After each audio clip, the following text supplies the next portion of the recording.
வணக்கம். Red news செய்திகளுக்காக பிரின்சி.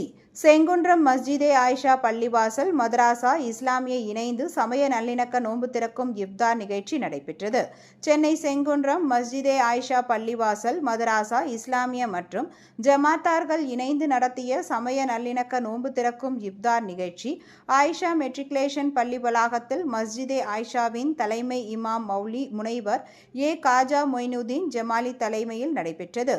மஸ்ஜிதே ஆயிஷா தலைவர் டி காஜா மொய்தீன், செயலாளர் எம் அப்துல் லத்தீப், பொருளாளர் எல்.எஸ். முகமது ஆசிப் அலி, துணைத் தலைவர் ஹாபிப் டி அக்பர் பாஷா, துணை செயலாளர் எம் நாகூர் ஹனீஃபா, மஸ்ஜிதே ஆயிஷா நிர்வாக குழு உறுப்பினர்கள் இ சேட்டு, என் அப்துல் வாஹித், ஏ ஷானவாஸ், எம் சாகுல் அஹ்மீத், ஏ கலீல் ரஹ்மான் ஆகியோர் முன்னிலை வகித்தனர்.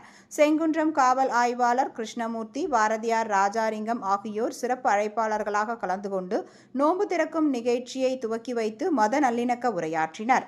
இந்நிகழ்ச்சியில் அனைத்து அரசியல் கட்சி பிரமுகர்கள், செங்குன்றம் சுற்றுவட்டார ஜமாத்தார்கள், மதராசா இஸ்லாமிய கமிட்டி, ஆயிஷா மெட்ரிகுலேஷன் பள்ளி கமிட்டி நிர்வாகிகள், உறுப்பினர்களாக உள்ளிட்ட பொது கலந்து கொண்டு சிறப்பித்தனர். நிகழ்ச்சி முடிவில் மஸ்ஜிதே ஆயிஷா துணை இமாம் மௌலி எஸ். அப்துல் ஹசன் பிலாலி நன்றி கூறினார்.